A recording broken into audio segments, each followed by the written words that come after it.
É isso aí. Vamos conversar um pouquinho sobre direitos humanos. Quando a gente fala de direitos humanos, é importante nós entendermos que nós estamos falando daquilo que nos constitui como seres humanos. O ser humano possui uma natureza humana, ou seja, um conjunto de características fundamentais que nos constituem como seres humanos.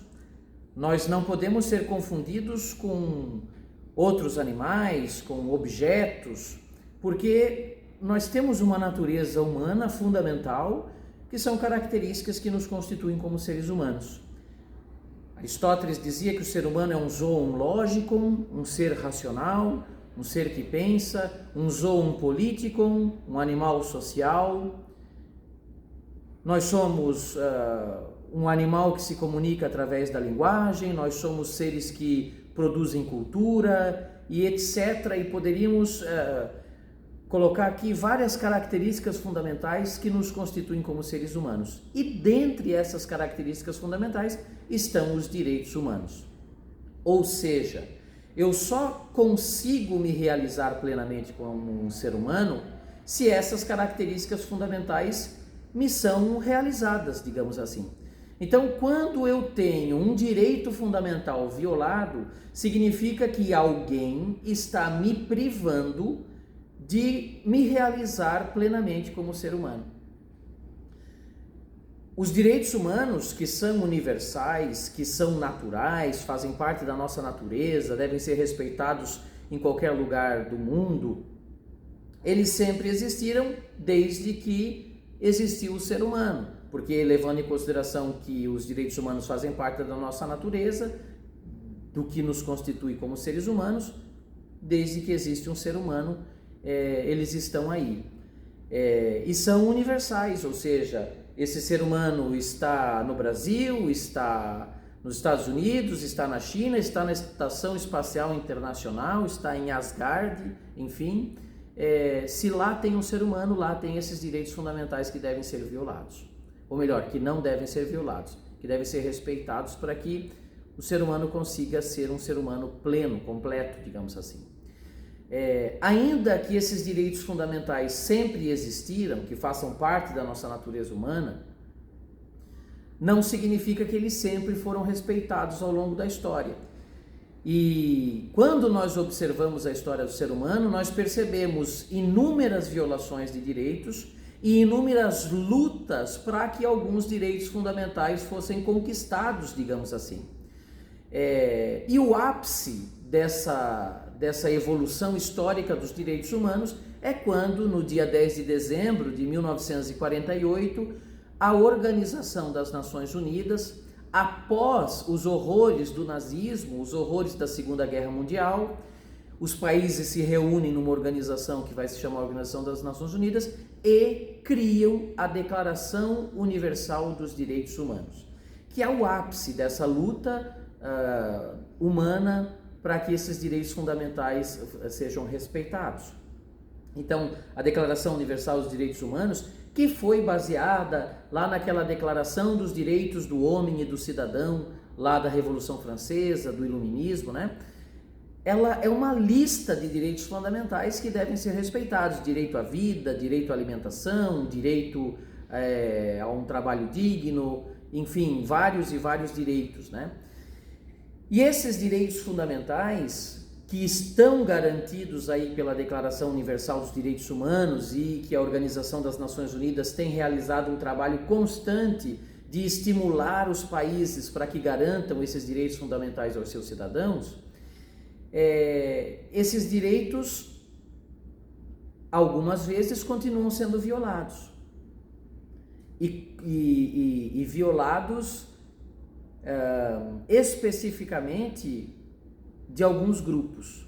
Esses grupos nós chamamos de minorias. Minoria é o nome dado para os grupos cujos direitos humanos são violados com frequência. Não significa uma minoria numérica. Por exemplo, as mulheres no Brasil, elas são maioria da população, mas nós chamamos as mulheres de minoria porque é um grupo que tem os seus direitos fundamentais violados com frequência. violência contra a mulher, feminicídio, etc. As pessoas negras, elas são a maioria da população brasileira, mas nós chamamos a população negra de minoria porque é um grupo que frequentemente tem os seus direitos fundamentais violados. A comunidade LGBTQIA+, crianças, adolescentes, idosos, são chamados de minorias porque são grupos que têm os seus direitos fundamentais violados. Pessoas em situação de rua, pessoas em vulnerabilidade social e outros grupos que talvez eu tenha me esquecido aqui.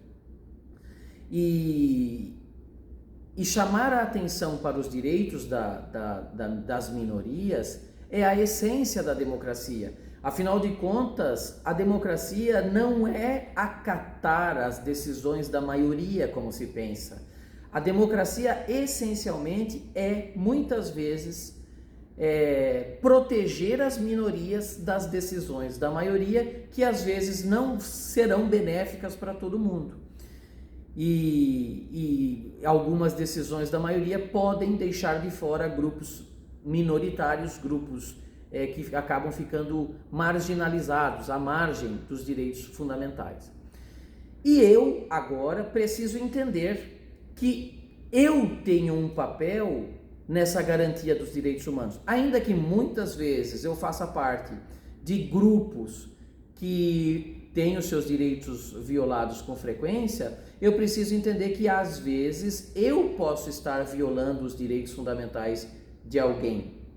Ou estou presenciando uma violação de direitos fundamentais e às vezes não faço nada.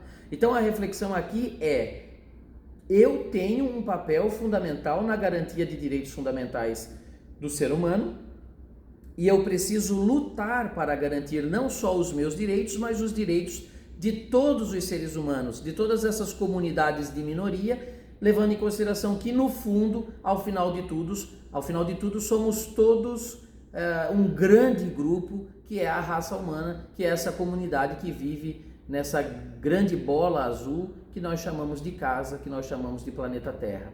Então nós somos os responsáveis por garantir esses direitos fundamentais. É claro que existe um papel individual, um papel da sociedade, um papel do Estado, da política e das organizações, mas nós precisamos entender que, às vezes, quando a gente coloca a responsabilidade só no governo, a gente se isenta da responsabilidade que muitas vezes é nossa. Às vezes nós violamos direitos fundamentais sem perceber. Então, precisamos estar atentos e refletindo diariamente para que a gente garanta os direitos fundamentais de todo ser humano, levando em consideração que eles fazem parte da nossa natureza e para que o ser humano seja um ser humano completo, ele tem que ter esses direitos fundamentais garantidos. É isso? Espero que tenham entendido a reflexão e agora a gente vai trabalhar a partir disso. Isso aí, bom trabalho!